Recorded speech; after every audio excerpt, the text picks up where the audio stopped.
founders, Mr. H2O, of course, in the building, because I don't know who Haran is.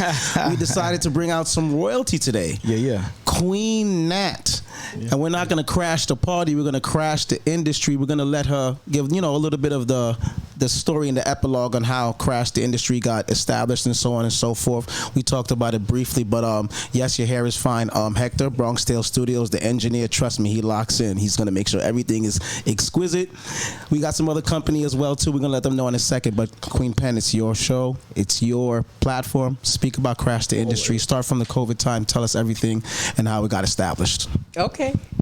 Well, thank you guys for having me on the show. I appreciate it. I appreciate shout out to Tish, Miss Montana for who's Tish? No one knows that. Yes. Pretty Montana. Right, Yes. Montana. Make sure you elaborate. Absolutely. Who is that? She and I met, when actually you were a guest on Crash the Industry TV. Yeah. And it was really an honor to have you as a guest because we heard about your story. Yeah. We heard about your nonprofit. And so this was like a win for us, of course, and then a win for you. So in terms of the whole Crash the Industry story, I don't want to make it too long, but I'll basically say that we started out, my husband and I, Mr. CEO, Sean T. Man, we started out in the pandemic during 2020. We were just trying to figure out what type of businesses to start. Everybody's at home, eating, drinking, and they're just like, what do we do? One of his cousins said that he wanted to enter the music industry. And when he said that, he sent his music over. When he sent his music to him, my husband was like, this is trash. Yes. He says straight up, like, this is trash. Pure. So then what I got a great evaluator of music in the building, my man, White the President, we'll get to in a second, and he probably would have said the same thing if he didn't like the music. So when he said that, he's like, I got to help my cousin because I don't want him to, like, get screwed in the industry, like a lot of artists do, right? Yeah. A lot of artists, they get signed to labels and they don't really get good deals. No, but if he's trash, he's not getting signed. Though. Like he doesn't have to worry about that. Like, So he basically said, let me see if I can help him a little bit in the studio. Get ready. That started That's Fire Entertainment. So That's Fire Entertainment is a company that we started to just, it was like an umbrella company. We said we could have a record label under it. We could do media. We could do movies, whatever we want in the future. And that's how we started the company. Fast forward to 2024, which is last August. Wait, so in between 2020 we were to building, 2024, just building, building the business, building the company, building artists. We got a huge artist on our label, which is actually a cousin of my husband's, who's been in the industry many, many years. A lot of people know who he is.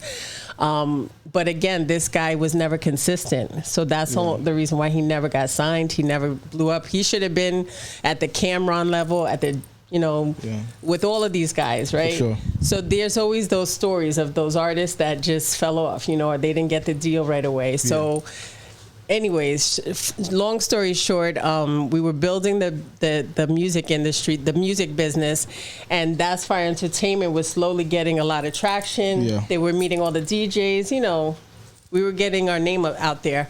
But the artists were still they didn't want to do social media. They didn't want to perform at shows. It was a lot of work. And, long story short, basically we were just like, let's pivot. Let's pivot now. Pivoting is what got Crash the Industry started. Okay. And so with Crash the Industry, we found that it was an easier thing to control from his perspective and from mine. And so that's how Crash the Industry started. We just started filming at BronxNet. We got certified to use the studios. And then we literally had no clue what we were doing the first episode. And then it started just taking off as more and more big guests came on the show. Mainly artists that were getting, a little bit of traction. Yeah. Artists like Maury Hayes, came on the show in the beginning. Dust Smitto, who's affiliated with, Carmelo Anthony. Yep. People like this started coming onto the platform just, I F with you guys. Like, you guys are doing something dope. I want to be part of it. And that's how it started. And now after like 6 months of filming, fast forward, we were able to get the Real Rich Player, who is obviously Fat Joe's manager.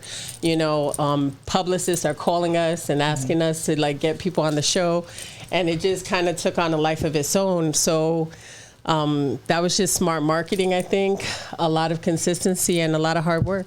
Yeah, that's what's up. That's what's up. So, Absolutely. Go ahead, H2O. Yeah. Go ahead. Now I was gonna say I'm interested to knowing what you like to do before this even started. Like, what got you into media and like what kind of like put you in that space? Like, So a very long time ago, I'm born and raised in the Bronx. I grew up in Co-op City. Okay. So I don't know if do anybody's they do like familiar. a co-op or like do they do like this? You know, the X, Okay, PX, all right. whatever. You know? I mean, I graduated from Truman High School, and I was tired of the snow in the winter. That's basically what happened.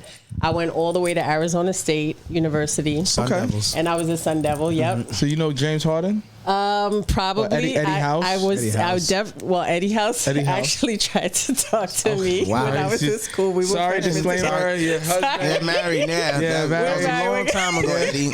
No, not no more. I went to school with Eddie House, House, all you of those just- guys. Yes. Yeah, okay. Eddie House actually was like upset when I turned him down. It was kind of funny. Wow. So anyway, that's another story. But Thank God And it's number he also 12. was upset when Rafer Austin smacked his head Yeah. sideways yeah. as well too. So. Queen's cat. But no. so long story short, I knew a lot of the basketball players, and it was just a fun time. I went to school with Jake Plummer on the football Yeah. team. Like a lot of big time. OJ Mayo athletes. down there too? Did he Yeah. go Arizona But State? no. And we Where we OJ actually went? went to the Rose Bowl that year too, which was amazing. Like my freshman Yeah. year.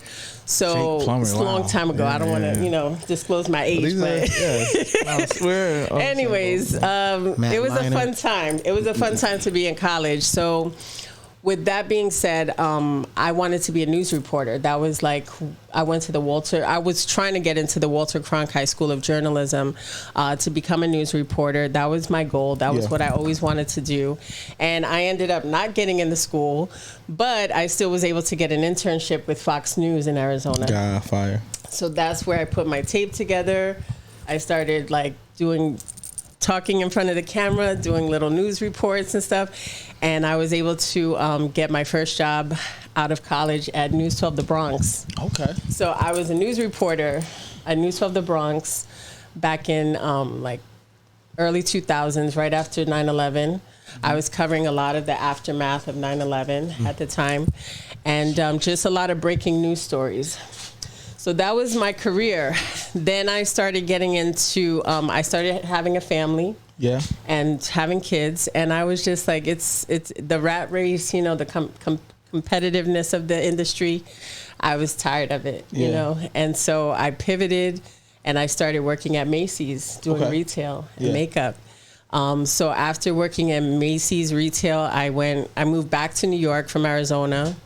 My ex-husband and I split up. We had 3 beautiful kids together. And then I got into cosmetics. So that's when I worked at MAC Cosmetics Okay. and working. But then I was in sales. I was making millions of dollars for these companies. And I said, if I have my own business, I can make just as much. So I stopped, became a full-time mom, focusing on my kids. And then I opened up my own makeup business called Sashimi Makeup Artistry. And so that gave me a lot more freedom and time to just do my own thing. Fast forward, 2015 was a big changing year for me. That's the year I met Shanti. And so we started dating in August. But then in October of that same year, on Halloween, my dad, who I was living with at the time in the Bronx in a small apartment with my 3 daughters, I was separated from their father. He was back in Arizona.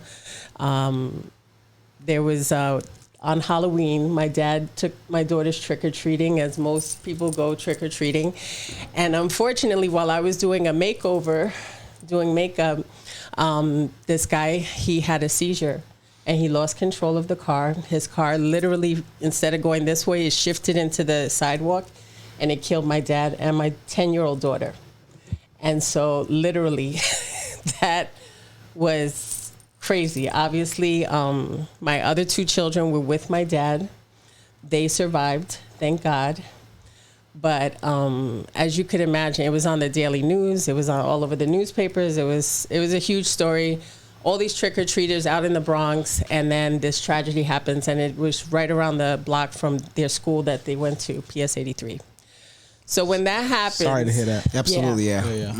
When that happens in your life, you know, obviously you've been through a tragedy, you know, and when you go through stuff like that and you just lose someone so suddenly, like just, and two people, you know, a double casket, my dad and my daughter in a funeral, like it's like a movie. It's like, where am I, right? You're just in shock. You're numb. You're numb. Like for 2 years straight, I would say 2.5 years straight, I was numb.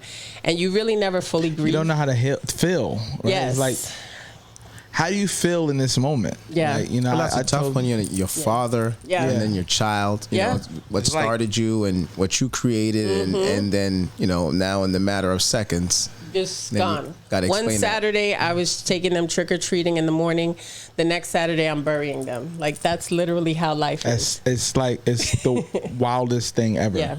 It's really crazy. And I know all about it, like losing so many close people to me, like, you know, my mom, my grandmother, my you know, my godbrother, my best friend, like my godbrothers, so many people who are like, sometimes I understand where you're coming from, because it's like, you have a win, and then you look to see who you're celebrating with, and it's like, you're by yourself. These are not even people that I would like even celebrate with, because those pillar people are no longer there. Like, you know, I have my son, and then it's like, he has no grandparents, right? You know, he has my dad, right? Yep.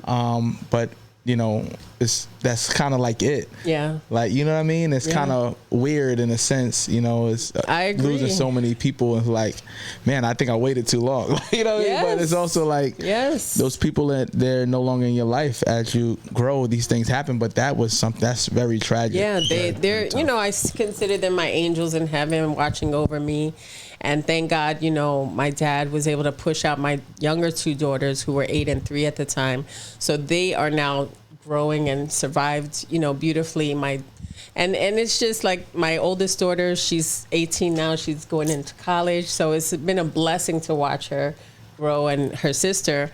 But I always think, what would my daughter at 20 look like, right? You know, these are the things that you just have to accept, and you just have to pray to God. And so when that happened to me, it was you're either going to lay down and die, or like drink yourself to death, or be depressed and be on a couch crying, miserable, and like suicidal even. You know, like a lot of people, especially parents, when they lose children, they can really go into a dark place, right? Yeah. You know, and I think that for me, because I'm a God-fearing woman, and I just... You know, I had been through a lot of stuff before, and I went all the way to Arizona and had my ex and I broke up. Like, it was almost like I was prepared for this. Like, God just said, you know what? You better just shake it off and just keep going. And I think those are the soldiers and the people that just, you know, we somehow rise to the top. People don't understand how we do it. They're like, how are you smiling? How are you okay? How are you still celebrating Halloween with your kids and taking them trick-or-treating after this? And it's like, because I want to have a happy life, you know? Well, you know what's so crazy? When you mentioned that, you know, they always say the show must go on. And you spoke about two interesting, you know, time frames. We were fortunate enough to live through 1994, World Trade Center. You spoke, of course, about 2011, how you transitioned as well there, too. And, of course, sometimes we go to 2020 first. We forget that 2019, we were all living a regular life until February of 2020, and things got completely different on how did you transition? You know, that 2020 year, 2011, to what you're going to do and what you're doing now. And, you know, we're going to steal you as well, too. We definitely need you to do some work for Ballin for Peace and NYC I Elite got 32. you. You know, I'm here for it. So 2020 obviously was, so fast forward, I'll just say that after the tragedy. And preferably for the 2020, you know, for the crash the industry and so on and so forth. I would just say that 2017 and 2018, I had two babies back to back. So, Drake. I was Fertile Myrtle, and Back to back. Shanti and I, it was just a time period. He had lost like 3 people in his life too. His grandmother had passed, his brother had passed. So we were both like dealing with a lot of loss. And that's what, fast forward, my business was doing good, had 2 babies back to back. Then the pandemic, 2020, right? 2020 was transitional because going into that, my kids were not used to being out of school. That was the hardest part about the pandemic for me. When you have a child at home and they cannot see or play or feel their friends or anything, they have to look at a computer for hours a day. It was horrible. Well, that was the harder part. That parents got an opportunity to actually get to be with their kids and see how bad they were as well too. Like, being an educator, like these kids are horrible, right? And so it's like, hey, now you can see this is your princess. This is your 8 hours that I have love bug here. This is that person, right? Like that's true. But it was also, you just learn to look at life differently. I think in 2020, I think all of us can say that. You learn to not focus on the smaller things. You focus on, life and just spending time with quality people. So 2024, going into Crash the Industry, I mean, it's been a ride. When we got to have you as a guest on the show, I felt like this is the point where we're making it. It was kind of like, everybody don't get to talk to Nas, so it's a different kind of life. Whoopi Goldberg, all that. It's true. People when they start reaching out to you to have guests on your platform, it's like a turning point where you're like, oh shoot, we're really doing something here.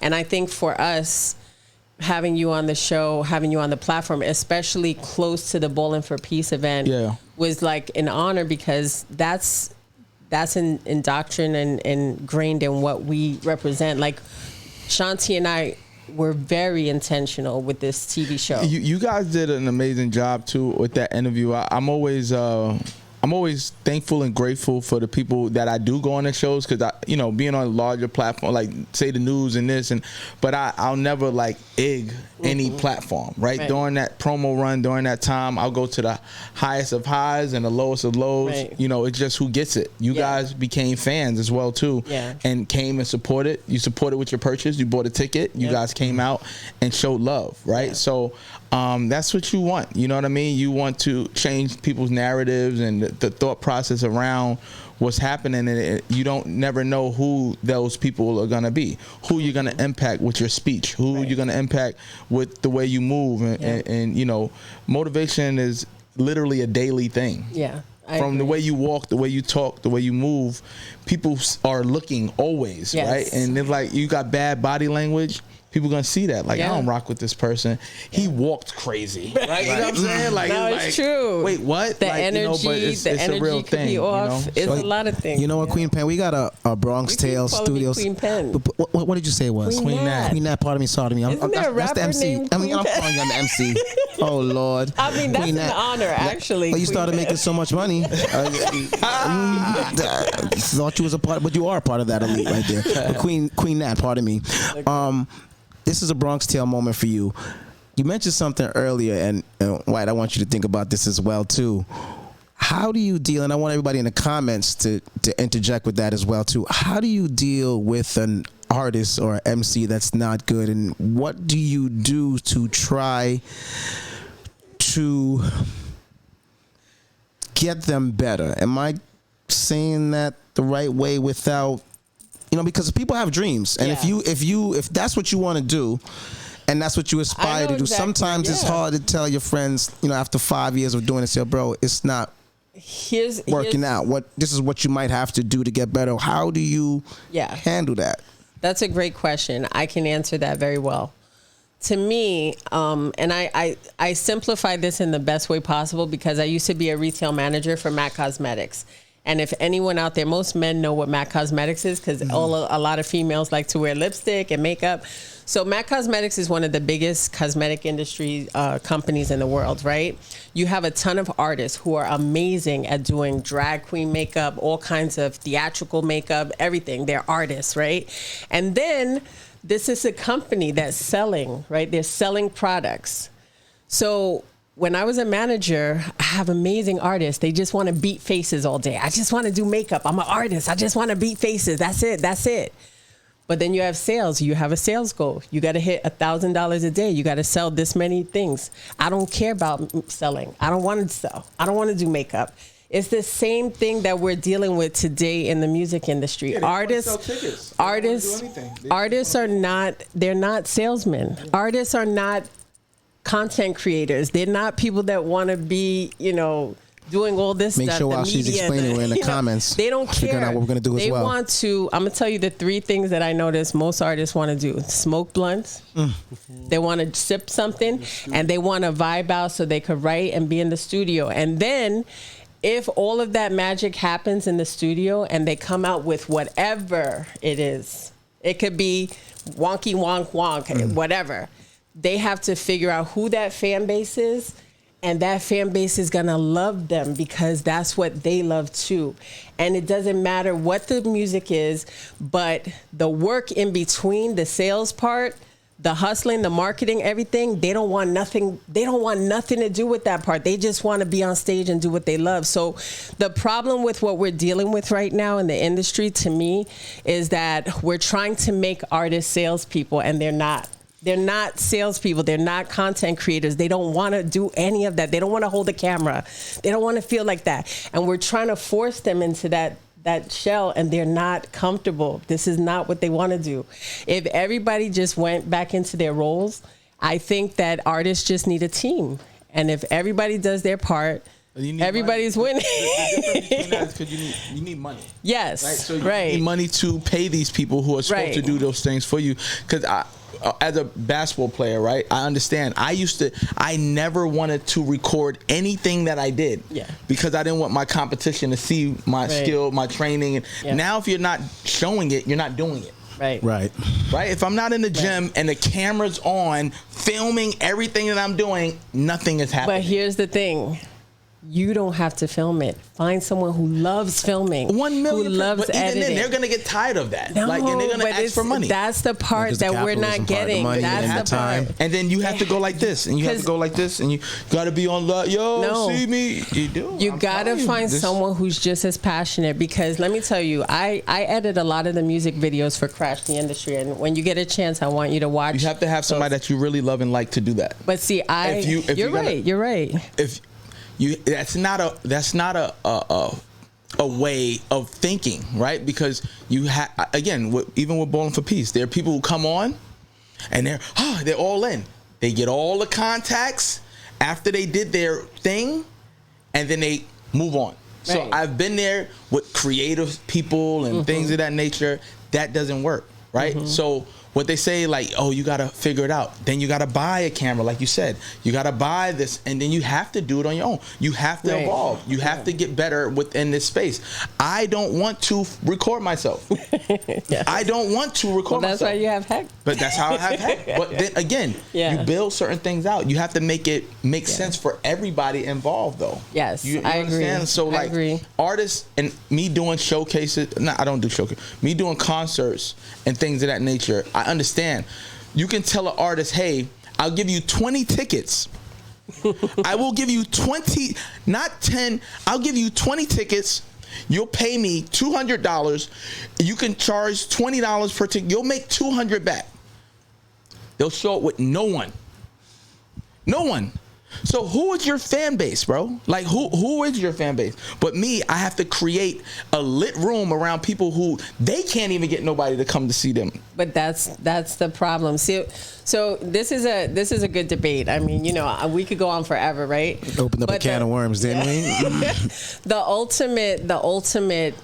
ultimate conclusion, though, is that development in artists and teams, which are labels, or even if it's boutique labels, are what are the machine, right? And here's the thing, right? We have so many different artists. Like, he's an artist, she's an artist, everybody's an artist, everybody raps, everybody does something, right? Why, if we all came together and we all stood behind one artist and we all as a machine push that one artist, imagine where that one artist could go, and then we can all reap the benefits of that monetarily until, see, that's the problem, I think, fundamentally that's happening right now. It's too many Michael Jacksons. Not everybody was Michael Jackson. Think about it. There was only one Michael Jackson. Yeah, you can't all be Michael Jackson. Crabs in a barrel sometimes. Yes. I don't know. I believe in that, what you're talking about. Hey, let's all come up together. Yeah. And I don't care who gets the credit. Right. I don't care, bro. I tell Slim, I tell all these people, yo, do it. Go and be in the front. I don't care. Like, if I cared about that, I would be doing the mic on Ballin' for Peace. I would be doing all this stuff, right? But I don't care. I love to give other people shine. Yeah. But what happens a lot of time is when you're doing stuff like that, people just gather the information. They'll see what it is. I'm going to do my own Ballin' for Peace. Mm-hmm. Now we have All In for Peace. Right. Literally, All In for Peace. Now we have a pop out for peace. Right. We have music for peace. We have, all of these different things. Literally, somebody spelling Ballin' for Peace, but spelling it a different way, and then literally doing somewhere else. And then we have a celebrity game here. We have a kickball tournament there. We have we have the individual card. They don't even know the principle behind the individual card that we do. Yeah. That I see everybody doing now. Right. They do it because we have sports, right? And they're all individual cards, right? As if it's a sports card, a trading card. That's why we did it. That's why I started the individual card with Ballin' for Peace. And the number 4, not spelled out 4, is because it's a sports reference. Numbers on the back of a jersey. Yes. Numbers. They don't even understand the concept. Replicating or mimicking sometimes can be an insult, and sometimes it could be a form of admiration. And I know they're just thieves. I wouldn't say. Here's the thing, right? I wouldn't call them. And then thieves. Don't even invite you to the things that's a whole different other story too. I can't get that one. And then it's like, hey man, you just did a music for peace, and then they all come to, all of the artists perform that Ballin' for Peace. Yeah. And you have the same similar people behind it, and I see all these other logos on the thing, and it's like, well, here's the thing. You don't even ask me to come? Here's the thing. To me, when it comes to marketing and branding, there's only one H2O. I'm sorry, but like, this is the thing, right? When you build your brand strong enough with your own personality, your credibility, the people who love you and the people who want to see you are always going to just want to see you. And they're going to go see how the other shows are. They're going to go see how the other games are, the other All In for Peace. Yeah. But guess what? They're always going to come back because they're going to say, you know what? That was nice, but I rock with you. And this is where you start to nurture your own fan base. I always tell people, you don't need 1,000 people in a room to make a big smoke. You only need 100 people that are solid, because those 100 people, when they're solid with you, they will carry you way further in any business, in anything you do. Think about it. If you're an artist, like just a painter, and you have a canvas and they love you so much as an artist, those 100 people, you could have philanthropists that'll pay you $1 million for your painting. Is it better to get that 100 philanthropists that'll pay you $1 million each? Or is it better to get 1,000 people that are going to say, oh, why do I have to pay $10 for this ticket? No, you want that. You want that 100. Absolutely. That's what it is. So you have to decipher quality over quantity, and that's important. That's a good word that you did. I mean, probably you said that too, quality over quantity. And now that we close to the end part of this, I just want you to let everybody know what social media platforms they can get you on, what you do exactly, and so forth. And the last question of the day is, what does peace mean to you? You spoke about a lot of hardships, a lot of turmoils, and we all go through, our own ups and downs in lives. But you spoke about some things that are very intense. After you let everybody know what platforms they can reach you on, please let us know, what does peace mean to you? So it's great. Thank you for having me on the show and the platform, first of all. And my Instagram is the.real.queen.nat. That's me personally.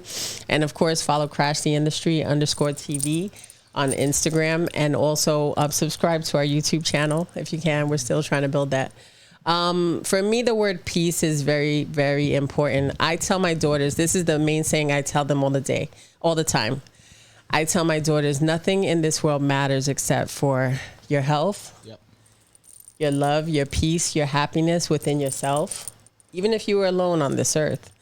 And I said, I want you to imagine for a second that you're on an island. I say this all the time. Imagine you're on a beautiful island in the middle of a beautiful sea ocean, and you have bananas on the trees, you have fish in the ocean, you can eat whatever you want. You could build a hut, you could cover yourself with grass or whatever, make a grass skirt.